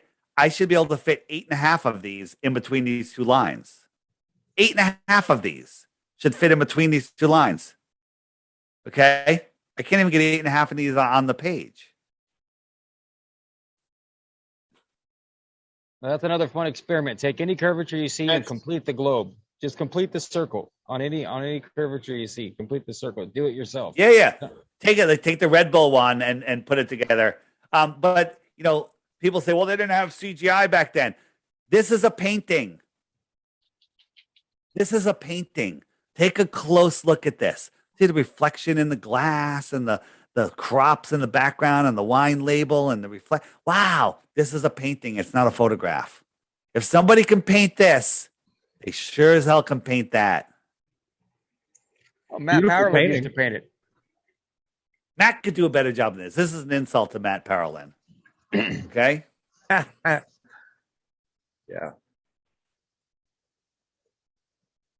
This is a painting. This is a painting. This is not a photograph. Honestly, I think that they've been blowing the Earth size out of proportion, period. Because, like, if you read the Greenland, the Vinland saga, this was during the Viking era. And so they're taking boats with, just a sailboat, literally just a sailboat. And it's only taking them, when you read it, it doesn't seem like it even takes them 2 weeks to get from Northern Europe clear over to Canada. And they make numerous stops for a few days. So they talk about, we hit this island, it took a couple days, and a couple days we hit this island. So the distance is not near what people think when they've got it blown up in their mind. Right. So today on the app, the featured video is about the sailboat race that goes around Antarctica. Okay. But if you look at the globe, the equator is 24,000 miles, around 24,901. Okay. And so a trip around Antarctica would be a hell of a lot less than 24,000, but on their website, and we forced them into this. They say that the trip from Sao Paulo or whatever to Johannesburg, or wherever they're going. Where is that? Cape Town to South Africa to Brazil, 32,000 miles. They're just telling us now, right? They're telling us, and the Glober, this is the Glober's number one argument, that sailboat race is impossible. Well, we showed that the sailboat race that they took, right, where they thought it was, 15,000 miles, that means that the boats are going about 3 miles an hour on average. Those sailboats go 3 miles an hour when they're tied to the dock, okay? Those sailboats go like 25, 30 miles an hour. And especially in the winds out south, down south. But they're telling us from here around Antarctica, which is on the lower part of the ball, is 32,000 miles. You know what? You guys are you guys under the belief that they have to tell us what they're doing, not to break our free will? I'm a big believer in that. Yeah, I think. Okay. They can't get any clearer than this. Hey, we told you this is that this is impossible. We told you a million ways to Sunday. Okay. And this is how they karmically get out of their nonsense. Yeah, it's their loophole. It's their loophole to have a clear conscience and believe that it's okay to lie and be deceitful. It doesn't get any clearer than this. 32,000 miles below the equator in a circle. Doesn't exist. Works perfectly on a flat Earth, right? Because the outer south is wider. Captain Cook tried to go around Antarctica, and it took him 3.5 years, and he went over 60,000 miles. Okay? That's because he's taken the long route around. Okay? Crazy. Yeah, speaking of long sea voyages, the fact that a sextant can be used proves a flat plane too, because a sextant requires trigonometry, and triangles have to have straight lines to be a triangle. On a globe Earth, there's no such thing as a straight line. Exactly. Yeah, the bottom. Where do you get a straight line from on a globe Earth? Exactly. A sextant wouldn't work, wouldn't give you precise measurements the way that it actually does. The other thing the Globers try to do is they try to use the angles to certain stars to prove distances and stuff. My answer is, well, since I've already proven that the stars that they tell us are scientifically impossible to see, living in Narnia in a vacuum, gas balls in a vacuum, nonsense, prove to me that they're those distances or sizes, and nobody can do it. No one even tries. The arguments they use now are so pathetic. I feel sorry for them. I just wonder how, actually, I don't feel sorry for them because that's just lowering myself down to their vibration. Everybody has their journey, and whatever that is, who knows? Maybe next time if I come back here, I'll be a globetard. Who knows? I'll be an anti-flat earther, right? Maybe there's something special about what they're going to learn there. But, I'm all about what you guys are about. I basically want humanity to free themselves, right? People go, with all the stuff going on in the world, why do you care about the shape of the earth? Well, flat is not a shape. It's a description of level and horizontal, but it's the lie. We're at the center of creation. We're we have amazing powers. We have amazing brains that can do amazing things, but all of that's been retarded out of us, have been taken away from us. Our brains have been stifled. They've filled it with garbage. They steer our mind with the news, north, east, west, south. Yeah, Dave, what it is if you can train from a young age people to reject the evidence of their own senses in favor of what authority tells them with something like this and many other things, for example, not just the description of the plane. Appeal to authority fallacy, right? Well, I don't have the PhD. I'm not a scientist. People say it all the time. Oh, yeah, but you have God-given common sense and you choose to believe provable nonsense. Here's the problem. And Jaron says it all the time. He said, somebody told him, he said, if you want to be rich, invent something that makes people lazy. It makes people lazier, right? Invent something that makes people lazier. Okay. And people love it. Yeah. Right. Think about this. People that, eat a lot of fast food, couch potatoes. Well, now they have DoorDash. They don't even have to get off their couch to go get their McDonald's number 3 meal. Okay. Right. So it sounds like a stupid idea, $1 billion company. Right. Okay. So people don't want to take the time and actually think. They just want to believe. They want to get along. They want to, get to the weekend. They want to drink. They want to just, watch movies and get lost. Entertainment, entertaining the mind control. That's what it's all about. It's, and so what different, why am I talking about this? Because this is the key to our freedom. You cannot be freed from a jail when you don't know that you're in one. You cannot be taught the power that you have if you believe you're spinning on a spinning speck flying through a godless universe, right? You cannot achieve your goals. You cannot achieve your true potential if every cell in your body is afraid of nonsense, right? If you believe nuclear bombs are real, then every time you hear someone on the news mention nuke, every cell in your body becomes distressed, right? On some level. But once you understand that nuclear bombs aren't real, once you understand that governments have no power other than in your imagination, and once you understand the true power of your mind, then everything changes. And we can take over this world overnight. It just takes one podcast. Maybe we have 7 billion viewers tonight, okay? And it's over. They're finished. Finished. And by the way, there's not 7 billion people in the world. It's way less than that, okay? They're lying about everything. Everything. Yeah, it's like we're playing the game opposite day, but they forgot to tell us that was the game. Yeah. The thing is, there's 2 ways they got us. One, we're playing with their monopoly money, right? And I say monopoly money, go get monopoly money and lay the 1, 5, 10, 20, 50, and 100 next to U.S. money. It's the same colors, right? It's the same colors. They're just sticking in our faces. So they don't need money. They just take money from us. They use it as control. And so we have to get off their monopoly board, get away from that, start trading with each other, start using privacy, cryptocurrencies, whatever you want. Okay, just stop playing in that system, which is difficult. We all have to play in it somewhat. And take your world back. Stop believing you live on a magical speck flying through through Narnia, which doesn't exist, through a scientifically impossible world. And you guys have all seen, have you seen the navigator who crossed the ice wall? If you go to the book section, this book is phenomenal, short, 1-day read, okay? But it's about the possibilities that, our world is a puddle world, okay? Right? You guys have seen this. We all live here. Here's Antarctica. And out here is extra territory, extra land, extra territory.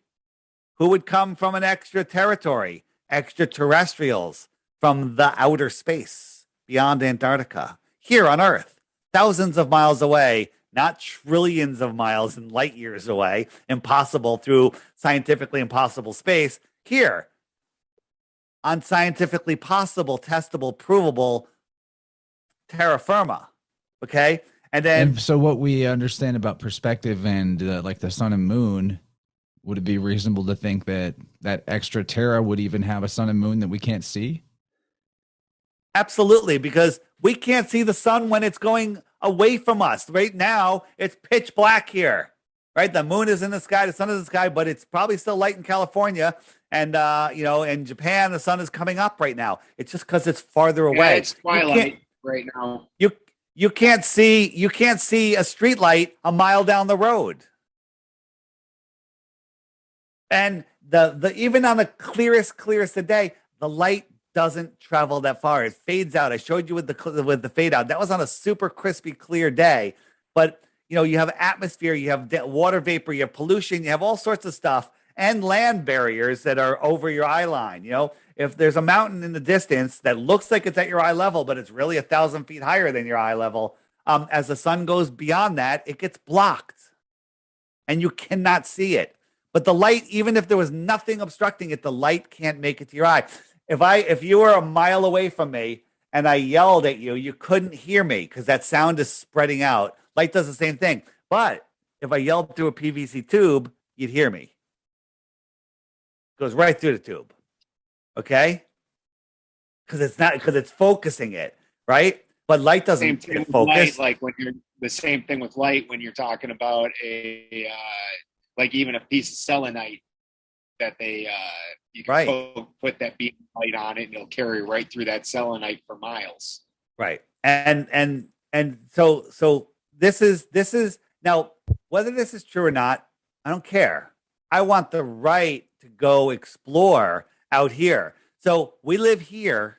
This is our pond, right? And then if you go to the edge of your pond, do you fall off? No, you don't. You climb up onto the land and you start walking and you find another pond. Well, that's another world. And each one of these worlds have their own suns, right? This world, our world, could have two suns, an inner sun and an outer sun. Maybe the Mayans and the Atlanteans all live out here now. Maybe they migrated outwards because their sun traveled outwards, and then a new sun was born in the center. And everyone's like, oh, my savior, a new sun. Okay, whole nother story. Astrotheology, amazing. But I don't know if I believe it. I actually, if I had to bet on it, I might even bet on it. These are other worlds, and there's tunnels connecting them. Tunnels, right? I have a theory about the orphan trains. Maybe the Earth, when it's time to restock our pond with children after a reset, that they come from other advanced worlds, but outside our world, that send their children in here to have an experience in this realm. Okay, and they send them in on trains, orphan trains. That's just me. I'm speculating. In most of the Northern European cultures, there's stories of where you can go. It's in the mountains, and you can go into the earth, and then people go in there and disappear and don't come back. Well, there's you guys know about the orphan trains, right? No. Okay, so and again, here in New York City, Penn Station was an amazing Tatarian, whatever you want to call it, building that was incredible. It was here. And in 1960, they tore it down because it was too hard to clean. Okay. And they built a crappy building instead. But there's I don't know how many tunnels, but there's lots of tunnels that they don't use anymore. So when did they build these tunnels? In the early 1900s, and then they stopped using them? Yeah, I live in a town of not even 200,000 people, and there's an entire underground complex of tunnels and underground buildings connecting to each other. The entrances are protected by armed guards. Yeah, right.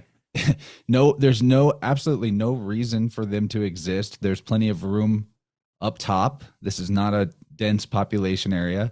And the cover story is that these are storage places for local businesses, except no one can use them. Does anyone know about? I only know very little about the fences in Australia, the dingo fences. I have not heard of this. So there's huge sections of Australia that have these maintained and guarded fences that say "Do not cross." wild dingoes, right? Which is like some crazy dog, wild dogs. And then the other excuse is that they used to do nuclear bomb testing out there, and it's all radioactive, but it's actively maintained and guarded. Okay, what are they doing? Okay, is there another world there? Is it stopping people from accessing? Maybe it connects to Antarctica. I don't know. I think boats can go around Australia supposedly. So who knows? You know, it's like, what's there? What's in North Korea, right? I mean, you look into North Korea, that's a whole nother rabbit hole, right? But those dingo fences are I need more information on it, but nobody knows. No one's allowed to go there. Why are they actively guarding it? It's the same way they actively guard Australia. I mean, they actively guard Antarctica. You know, and the Globers go, what? You know, if it's 60,000 miles around, how are they going to guard that? I'm like, they've got radar. They've got buoys out there. They got a network of buoys. You cross into that. They know, but they have all of these. Why is it doing that? They have all of these are all the different islands from the Falkland Islands that go around. When I plug it into the computer here, sometimes it doesn't allow me to show the actual image, but right here, these guys, these are all the islands out there. They all have military bases, and they stop anybody from going to Antarctica. You guys all seen The Next Level by Sean Hibbler? No. Who's Sean, and what is The Next Level? The Next Level is a fantastic movie, and I'm in it. That's not why it's fantastic. It's a documentary film? It's a documentary. It's called, if you go to thenextlevel2022.com, you can get yourself a high-def copy there. If you want a low-def copy, you can find it on my app is one place to get it. But I highly recommend it. It's like $5 or $7 or something. Great video, and it's woken up so many people. So if you want to support Sean, he makes the best movies about flat Earth and other great things. Hibbler Productions on YouTube. Watch out, some of his other stuff is absolutely amazing. So what's it about, Dave? It's about why they're hiding the flat Earth and why the Earth is flat. And there's great stuff in there. You know, my interview with Ruth, the 102-year-old woman that was taught the Earth was flat here in American public schools in the early 1900s. Okay, the whole idea that we didn't that we knew the Earth was a globe. I mean, flat. A globe for thousands of years is a made up story. It's all nonsense. I'm actually putting a video together. I found out a TikTok guy who he was talking about how the Bible says that man was made from the dust of the earth, and if you look at what the earth is made of and what man is made of, it's the exact same ingredients. You can concur with that, Ben, right? So, absolutely. So they're made from the same thing. So, the Bible knew that back then, and then so man was created that, and then Eve was created from Adam. But you know, we have 216 bones, whatever number of bones we have, and only one of those bones can regenerate itself. You know which bone that is, Ben? It's the rib. It's going to be that rib. It's the rib. So the Bible somehow knew that the rib was the one that could regenerate itself, right? So it sounds like the creator, maybe this book was written by the creator. Maybe there's, more truth, and people want to realize there's so much truth out there. And here's one thing. I'm sure you guys never bored for a second, right? Boredom is, get rid of the word. You're never going to have it. When you're a flat earther, you see the world for what it is. Endless information. You're never bored. The mind killer is boredom and fear. Well, I'm not afraid, right? Nuclear bombs. Anyone that mentions nuclear bomb on television, clown. Immediately clown. I see a big nose on them, and I see a clown hat, and I just laugh. I'm like, wow, everything they said, they're just puppet clowns. Okay? And if anyone is freaking out, I don't know who's listening. If you don't know nuclear bombs are fake, Crow 777 Radio with 2 R's in Crow. crow777radio.com, episode 053 and episode 400. Take the time, watch those, listen. It's only audio, and you will know nuclear bombs don't exist. Yeah, anybody that looked into Hiroshima and Nagasaki, I mean, the story were described for nuclear winter. People lived there again the next week. And actually in Japan, they have one of the healthiest birth rates. I think it's actually the healthiest childbirth rate in the world. Like their kids are healthy. And supposedly 3 of the only nuclear disasters, 2 bombs and then a power plant, all happened in this tiny little series of islands. Everybody there should basically be dead, according to the story we're given. Yeah. So much information in my app on the web button. Tons of resources there. But if you go over to the homeschool button, I'm adding more and more stuff. But we got Crow right here and other stuff. So lots of going to be filling this up with all sorts of homeschooling 16 to stuff. 120.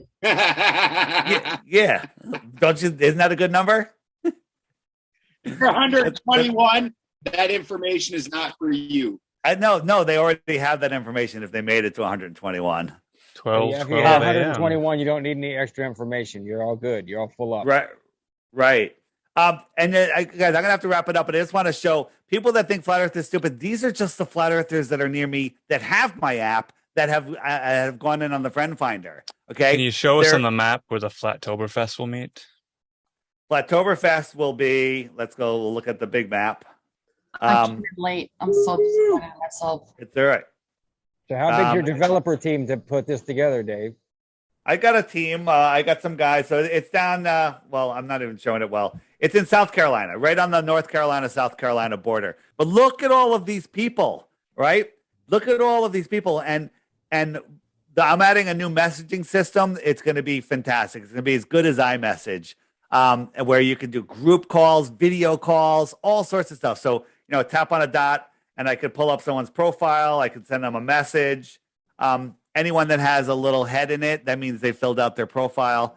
And then this is the thing I was talking about. If you click the little button over here, I have it set where every time somebody downloads the app, I get a little notification. And that's that morphic field thing I was talking about. So people are loving that, and I love it. It's fun. And if you turn on the animation, maybe it'll show why we're doing it. I actually have to fix that button because it's very finicky. There we go. If somebody joins, you'll see the globe will explode and it becomes a flat Earth. I have a question. Yeah. How long have you been a flat earther? 2014, 2015. Okay. Very nice. How about you? I've been 8 years, 8, 9 Nice. years. Yeah, 8. Right. Well, I'm technically not on the whole flat earth model concept. I'm still trying to figure out myself. And then I've seen this pop up and I'm like, this is a pretty interesting concept. It makes sense. Well, here's the thing. I'm not married to anything. Right? No, There's same. some truth. There's some truth in the Gleason's map. It makes a lot of sense. There's many options, but what we all know, as I said earlier, we don't live on an impossible space ball in a vacuum. That's insane.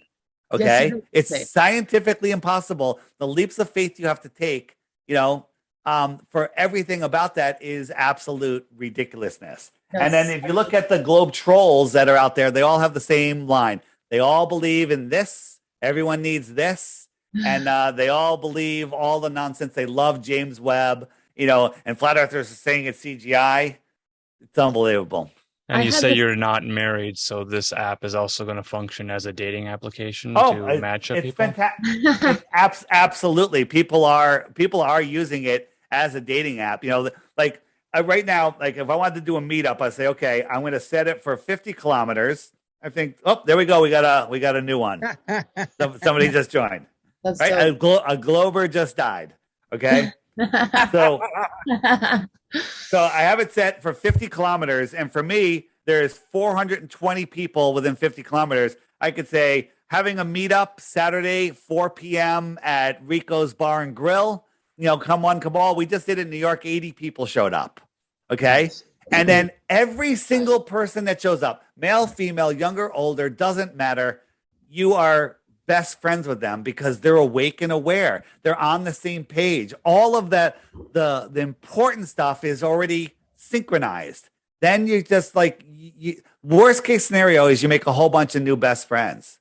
But there's already people that have gotten married, people that are having babies, people that have been so lonely. They're like, oh my God, I'm all alone. And then they found other people. And now they have companionship. They have people to think, put two flat earthers together. They're more powerful than 10 alone. Right? You gotta buy it, Dave? The app is $3. Okay. It's the Flat Earth Sun, Moon, and Zodiac Clock app. Let me explain. My server costs are more month than some people make in several months. Okay. This app is not cheap to run, but it's $3. Okay. Everything can be found at flatearthdave.com. There's also a knockoff one on by Globe, anti-flat earthers on the Google Play Store. They use the same name. Their app sucks. If you get their app, do not send me an email telling me my app sucks because it's not mine. It's $3. There's a subscription for $11 a year. One time, $11 a year. If you want to send messages to other people, right? You can receive messages. If someone's having a meetup, you can go. You don't have to be a subscriber. If you want to use the weather app, because the weather app is the best. You just tap the weather up here, and it's literally the dark sky app that you have to pay for, but it's included. It has great, unbelievable weather and all sorts of information. It's like the best weather app. So it comes with that. And then profiles. You can't view or fill out a profile unless you're a subscriber. That's all. But get the app, don't subscribe. It's fine. And then what I tell people is watch the daily video every day. I offer you 3 Bitcoins for 1 globe proof, but you have to watch the daily video for 2 weeks. You can hit the archive button and go, backwards if you want to watch them all at once. And then hit the frequently asked questions button. And most of your questions are there. Why the lie? There's some great videos there. What about Coriolis effect? What about, Sticks and Shadows by Eric? That's some insanity, right? The Coriolis effect. The Coriolis effect is ridiculous. It's so crazy. And then tons of information over here. People with short attention spans. These 2 TikTok channels are phenomenal. Great. These 2 are so fun, right? And people with short attention spans, hit them up. Subscribe to these guys. Here are my interviews. I'll put this interview will be here. And there's tons and tons and tons and tons of stuff. Mud flood information. Subscribe to those channels. Go on there. Oh, you like that? Subscribe to that channel. Turn off Netflix. Turn off the TV. Most of you probably already have. And start looking at this stuff. And it'll blow you away. My favorite playlist right here. Get ready to lose your childhood. Rockets are balloons. Okay? Watch those videos and your entire space fantasy is gone. Right? And then I have books. Flat Earth Man. Good for adults and kids. Oh, Alex Michael. He turned his songs into books. What a great idea that was. He just gifted me with new theme song from my podcast. He's so awesome. Yeah, he's awesome. And also, his books his songs are right here. And so you let your kids listen to the songs, your little kids. They love it. The animation's great. They're learning all this information. Then you go get the book and the words are in their head already and they learn how to read like that because the words are in their head in the book. And they read it and they know the words and they become great readers super fast. And I actually can affirm that. I had a Teenage Mutant Ninja Turtles tape of a book and I listened to the tape and looked at the book and then I convinced my parents as a 3.5-year-old that I was reading the book because it taught you. But yeah, I'm a great reader. I was great from a young age. Yeah, right. And so it teaches kids to read faster and also great books. Again, The Navigator Across the Ice Wall, highly recommend it. And then you have the Iron Republic, another great one, and tons of other books. And then, I have anybody that has a flat Earth product or service or something that I like, I'll put it on here. And it's kind of like a little shopping place. If you want to get T-shirts, like I've got cool T-shirts, very subtle ones. This is my favorite one, Flat Earther. Okay, very subtle, right to the point. I was in Costco the other day. And I walked by the Sunrun, which is they try to sell solar for your home. And the girl looks at my shirt. She goes, flat Earth. And I'm like, you know that solar panels only work on a flat Earth? She goes, what do you mean? And I explained how scientists don't even know how solar panels work because they think the sun is 93 million miles away sending photons, when in fact the sun is right here. It's a transformer sending electricity and the solar panels collecting the electricity. Okay? That's why they don't know what it works, because they don't know where they live. Right? There you go. You owned a solar panel business. I did. Explain to me why the full moon picks up voltage and no amperage. You know what? I don't know the answer to that, but the moon is its own light. It's a lesser light. If you follow flat Earth philosophy, this guy's super smart. He talks about these new solar panels that he's designed that literally generate power 24/7. Sunlight, moonlight, a tiny little panel will like do your whole house. I think it was him that did it. And that it was a whole new concept. But solar power technology is old world technology. And scientists think they know how it works. Like a photon knocks a boron molecule out and an electron jumps in its place. It's total hogwash. It's total nonsense, right? Put a plant in front of a fireplace, put a plant in front of a electric light. One of them's going to grow. One of them's going to shrivel up and die. Okay? We're electrical beings. Everything is electric. Everything. So that's my app. It's called the Flat Earth Sun, Moon, and Zodiac Clock app. You can find it at flatearthdave.com. It's $3. Don't get it. Just go read the reviews. Okay? Just go read the reviews. Ignore the ones by the Globers. There's a couple. And a couple of people that, my iPhone 4 is not working. People should also look into Dr. August Picard. Picard, Yeah, he's the man who flew up in the balloon back in the day and saw the Earth for what it was, and it looked flat as a pancake to him, besides the mountains, and obviously that's just different. Yeah. I also had this theory that we lived in like some weird chronosphere. Chronosphere? Like a time, like we're in this ball kind of thing, but like with, we're like on the dielectric plane in a toroidal field. That makes the most sense to me. Again, this is great stuff to talk about, right? Yeah. But anything that I talked about today that's beyond the shoreline of Antarctica or higher than 73 miles is speculation. I admit that. It's speculation. There's evidence for lots of this stuff. Okay? Tons of evidence, right? And there's so much evidence that the ball is impossible. It is. That's it.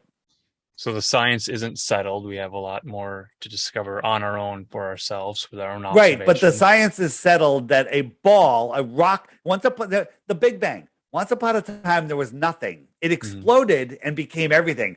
Cool story. Let's go with that. I'll give you that. You get one freebie. Okay, that's a pretty big one. I'm going to give it to you. Right? Then all of the rocks started sticking together, and they started to create gravity because it got so massive.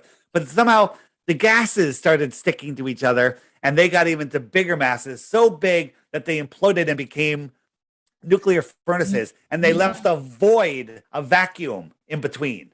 Okay. You say gravity, but the word gravity comes from the Latin word gravitas, which means mass. Literally, right? Means mass. Well, so randomly the specs, they started making mass, and then the mass started attracting more mass, leaving a vacuum in between. So you got burning balls of gas in a vacuum. Okay, are we in Narnia yet? Yeah. Because it's nonsense. And as I talked about before, you weren't here. We talked about the distance of the stars. They're impossible distances. Yep. They're impossible to see. The brightness of Polaris would have to be like 100 quadrillion times brighter than the sun. It's probably even more than that. Okay. Even the whole idea of gases existing without a solid barrier should literally crush the whole globe model on its own. Gases. Let's see. Cannot. Let's see if what are we calling you? God pill? Angel? Yes, yeah. God pill. How long is 1 trillion seconds? Oh, I don't know. Take a guess. If you guess it within a week, I'll give you a Bitcoin. 1 trillion seconds. 1 trillion seconds, maybe 24 hours, maybe a week. Very close. Okay. Very close. 31,000 years. Okay. 1 trillion seconds is 31,000 years. The closest star is 25 trillion miles away. And the other ones are magnitudes farther. Okay. Okay. So my point is, we're never taught to deal with big numbers. Okay. We're never taught to deal with big numbers. It's like cryptocurrency wallet addresses, right? The secret key for the cryptocurrency, right? The amount of combinations is so big that the world's best supercomputer would take a 6 years and still wouldn't be able to find a real address because there's so many numbers. It's like crazy. It's crazy. It's crazy. And they don't teach us to think like this, right? They don't. All right. Any final questions? Because what do you think about the black sun then?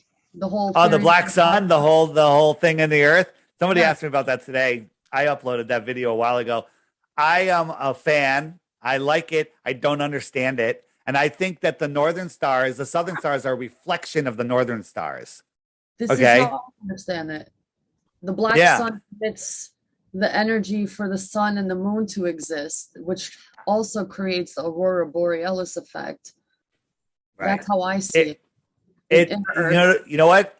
God bless you. Keep looking into it. Right? There's so many things we don't understand. My goal, my deal is, I love talking to people like you guys. I like talking to people that think we live on a ball, right? And I can't talk about the black sun. I can talk about things that we can measure, things that we can see, the impossibility of the globe, and helping people get there. And then we can talk for the next decade or longer, about what this place is and figuring it out and taking our power back. This is all about taking our power back. That's what this whole thing is about. 100%.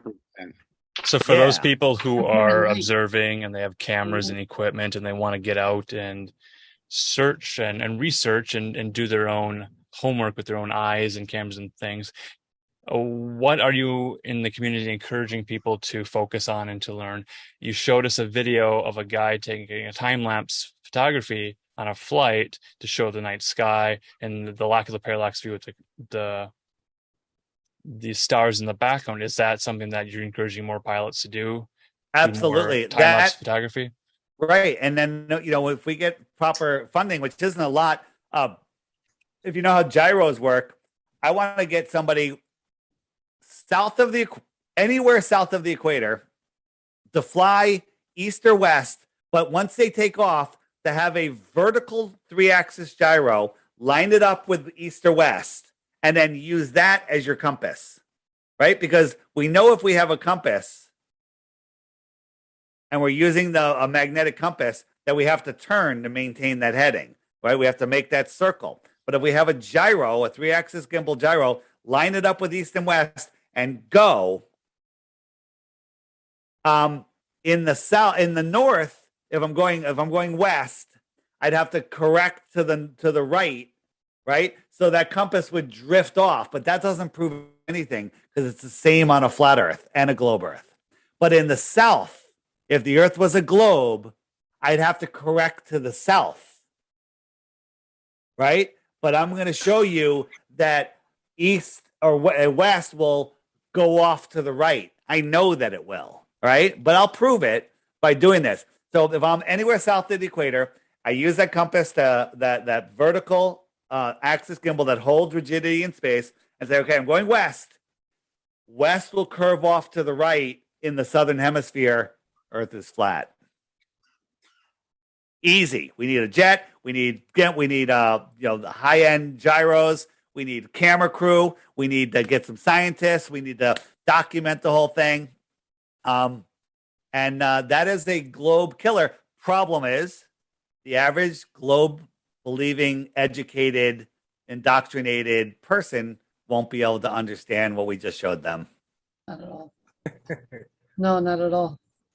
And it's such a simple thing. It's such a simple thing. I was having this conversation with one of my coworkers tonight. We were sitting at the beach and we we're watching the meteor shower. beautiful, by the way. And I'm like, hey, I gotta go because I want to check out this podcast, about flat Earth. And she just looks at me. She's like, "What are you talking about?" Well, meteor I'm like, showers, they're not oh, not what we're told. They're electrical in nature. If you go to the what I frequently asked saw questions, was yeah, not a meteor shower. I saw like a couple like regular shooting stars, but what I was witnessing yeah, was something totally different, looking like flashlights just appearing and disappearing. yeah. So Like, Oh, yeah, check out the I watched meteor. it on your Instagram. Yeah. The footage on your Instagram was phenomenal. It was freaking, something different than I've ever seen. Yeah. Which that They're, was it it, the other was one. it they're was it was a electrical. whole new phenomenon, like nothing I've ever seen. So Yeah, it's not what they're telling us. It's not what they're telling us. And I know. the fact that we have the Perseus meteor shower the same week every August, well, we're corkscrewing through space, never returning to where we were the previous year. What is that comet trail just following us magically? It's the dumbest crap ever. There's some great videos on meteors here.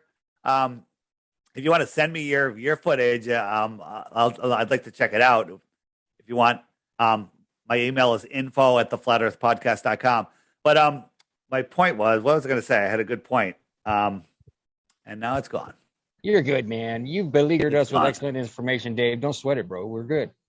Yeah. I had a good point I wanted to make, though. It was a good one. Um, Meteor showers. no, Now, is your footage up there, Godpill? Is that up there somewhere other than on your Insta? Did you upload that to YouTube or something? No. That was Yeah, you just should- that was just something that was just basic. That was just something unreal. But what Yeah. I saw tonight was unexplainable. But whatever. That's just quick thing on the app on the friend finder. If you go up to this button up here, this is where you can get your referral link. So anyone, if you get someone to download the app, give them your referral number, which will be a random number here. You can change it once. Make sure you change it correct. It's cap sensitive, right? So you can click the little edit. Mine's already gone, and fill it in. So you can change it if you want, and that way, anytime they sign up, you'll get credit. Your app will play a little animation saying, "Hey, thanks to you, another flat earther's born," something like that.